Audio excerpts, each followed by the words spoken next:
Guys, we've got the third coordinates. I know you're on the edge of your chairs just as much as I am. The third coordinates comes from Jasper. He's in the Netherlands, and he sent us this video with his coordinates. Just bear with me, hang on a minute.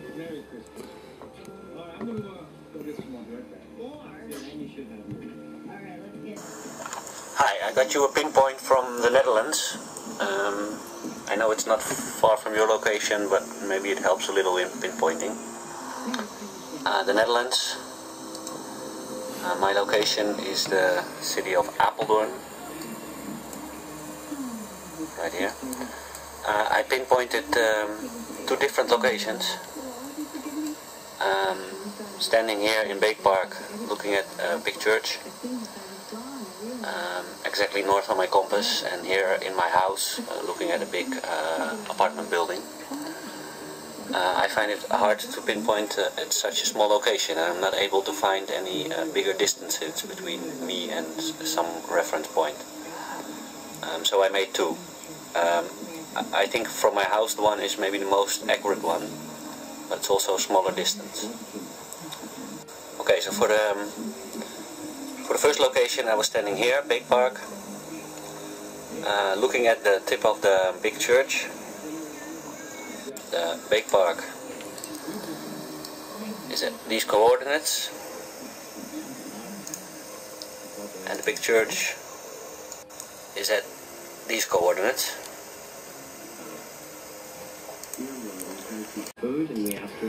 Okay, so we've got the coordinates. I've overlaid them on the map. Here's what we've got, the results of that. He gave me two coordinates and I plotted both of those coordinates. The first one he gave me was that line there. The second one was that line. Like I said, they're about 70 miles out, and that is because I said there would be about 70 miles in the there'd be a 70 mile. Sorry, I'm just trying to get the grid off for a minute. Right, here we go. So this was his first coordinates, this was his second. We got my coordinates here, we've got Costa Rica coordinates there, so Costa Rica, England and the Netherlands.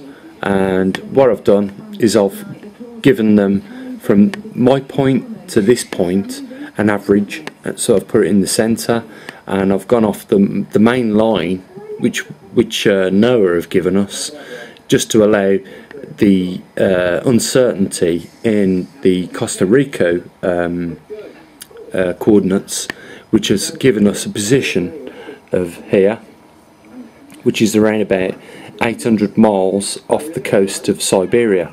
So when I put the prime meridien on now, when I put the grid back on, we can see exactly where that is. Now, I've got some interesting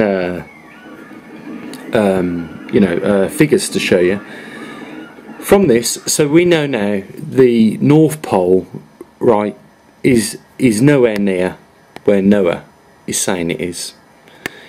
It's around about this destination here, which is just past the meridien line, or prime meridien, or if you're on this side of the Arctic, anti-meridien. But we know that the prime meridien represents 0 degrees. I'm going to come back to this point shortly, it's important. But keeping it scientific, we've got the North Pole set around about there, which is about 870 miles off the coast of Siberia, down here. This, guys, is where it is. There is no doubts about it. This is where it is. It's not like Alex Jones is telling us it's in Siberia, it's approaching Russia, blah blah blah, because it's just not. It's travelled just over 1,200 miles, probably a little bit more. So we know that it's travelled just over 20 degrees now, for certain. We also know that when it gets to 40 degrees it'll flip.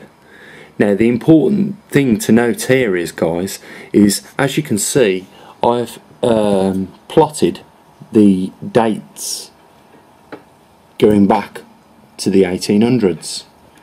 Yeah, so we can track the North Pole. And I think everyone will agree that it's been travelling in virtually a straight line all the way across from the 1800s to the present time now. But there's something really interesting I want to show you, and guys, this is fact, it's not fiction.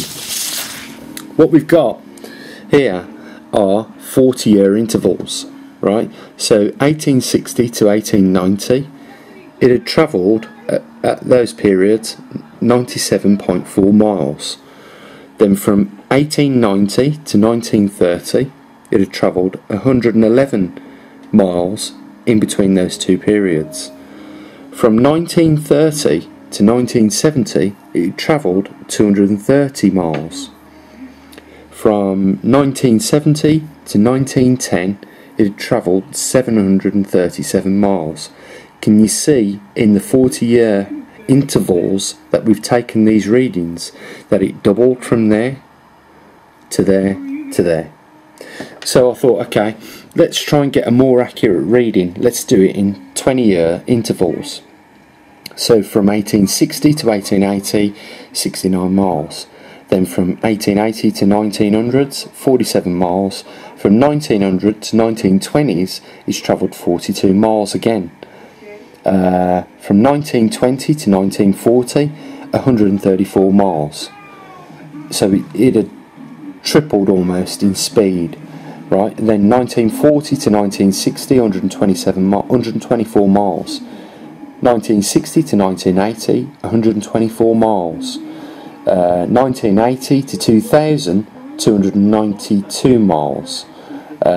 2000 to 2010, which is the readings that we've got to date, it had travelled 347 miles, which means that we can quite clearly see that it goes in stages. It goes a couple of years, then it increases in speed, or doubles, or times 3 in speed, then it goes a few more years, and then it times 3 in speed.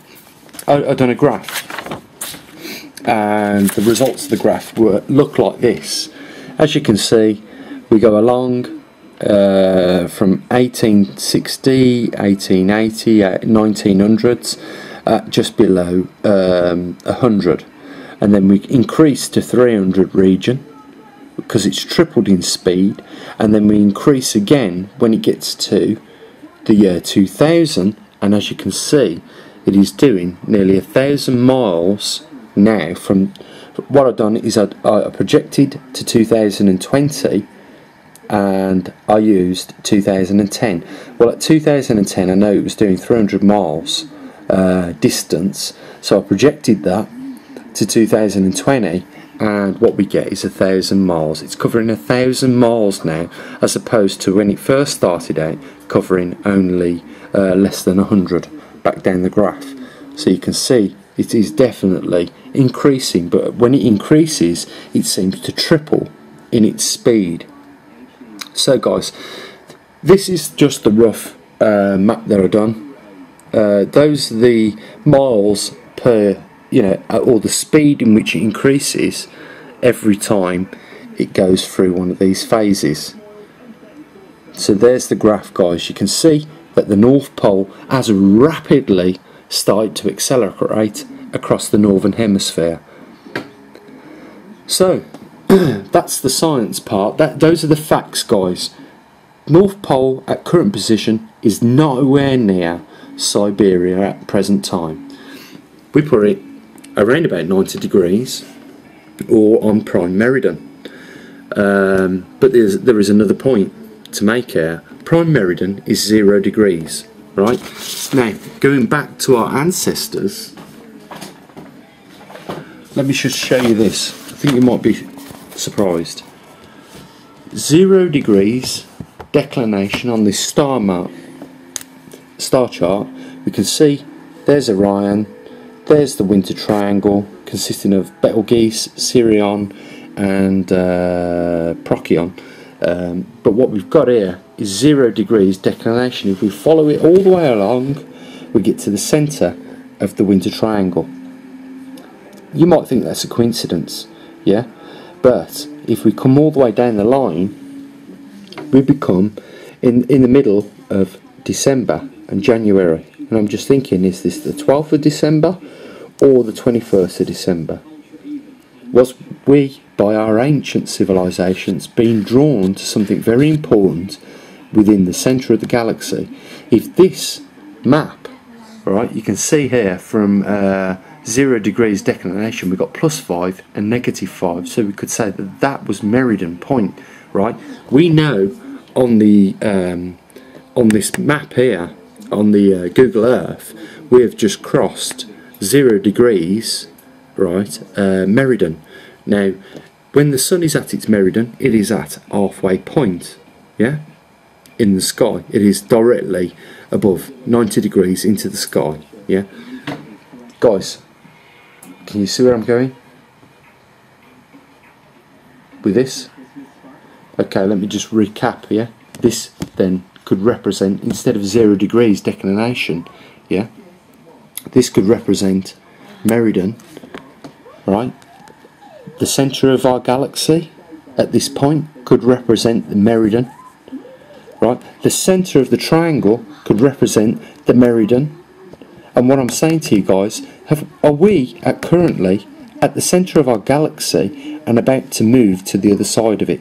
Yeah, if this is a spiral arm galaxy and we're in the centre of it, right, what effects are going to happen when we cross the centre? Well, think about that. That is crossing the North Pole. If this was the Earth, we'd be crossing the North Pole to the South Pole. And isn't it a coincidence, guys, that what we're watching migrate across the Northern Hemisphere is just that? The North Pole accelerating exponentially towards Siberia and crossing prime meridien. Was our ancients bringing our attention to that? Very interesting. Some very interesting points here, guys. You know, we've not had to rely on any corporation at all. We've just relied on ancestral technology or knowledge and, you know, the will for a few people on this planet to get involved in trying to decipher where things are for ourselves, and we've done a damn good job of it. And, you know, everybody deserves a pat on the back for this, because we now know where the North Pole is. We know that it's accelerating exponentially. We know that in 2020 we will have already surpassed the next 1,200 miles towards Siberia. We will be there, and that will be at the 40-degree point. Now, if it increases exponentially, you know that the next point, if it's tripling in speed every time it gets through to the next point, then we will not be doing 1,042 miles. We will do over 3,100 miles in that same amount of time, guys.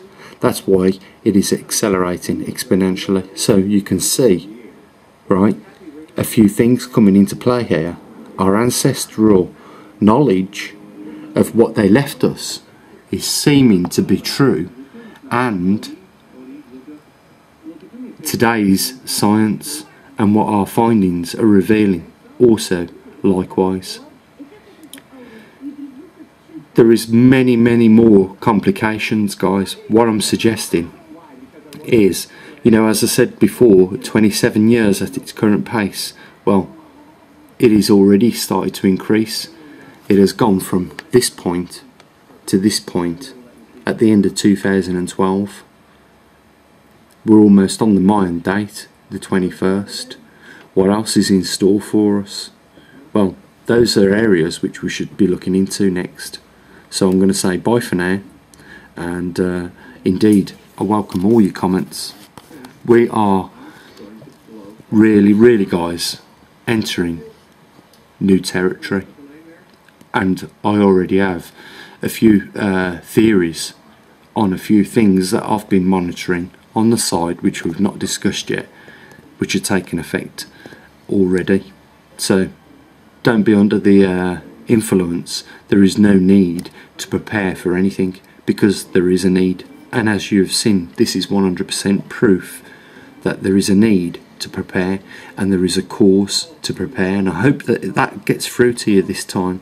You know, I hope that you really realise that there is a cause now, guys, because in less than 8 years the magnetic North Pole is going to be reversing, and from the point when it reached Siberia it will be doing 3,100 miles as opposed to 1,100 miles as it is now. So just bear that in mind. I'll say bye for now.